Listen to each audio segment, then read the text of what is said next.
Vishnu mill चाळे येथील जय महाराष्ट्र तरुण मंडळाच्या वतीने शिवजयंतीनिमित्त लेझिम सरावास उत्साहात सुरुवात करण्यात आली आहे। जय महाराष्ट्र तरुण मंडळ विष्णू मिल चाळ यांच्या वतीने शिवजयंतीनिमित्त रविवार 1 फेब्रुवारी रोजी शिवजन्मोत्सवाच्या तयारीस प्रारंभ करण्यात आला।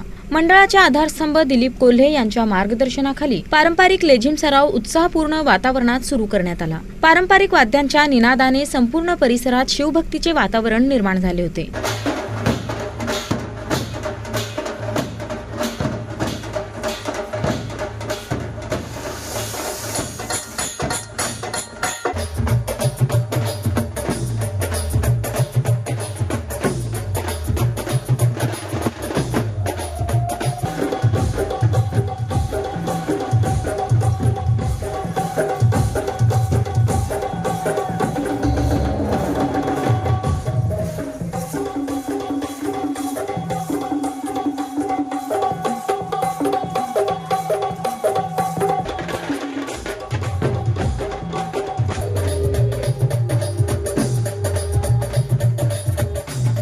लेझिमच्या तालावर युवकांनी जोशपूर्ण सराव करत छत्रपती शिवाजी महाराजांच्या पराक्रमाला मानवंदना दिली। या सरावासाठी मंडळातील तरुणांचा मोठा सहभाग लाभला। शिवजयंती उत्सव शिस्तबद्ध, पारंपरिक आणि भव्य स्वरूपात साजरा करण्याचा संकल्प यावेळी मंडळाच्या वतीने व्यक्त करण्यात आला। अशा उपक्रमांमुळे तरुण पिढीमध्ये इतिहासाची जाण आणि सांस्कृतिक परंपरेची जपणूक होत असल्याचे चित्र दिसून आले।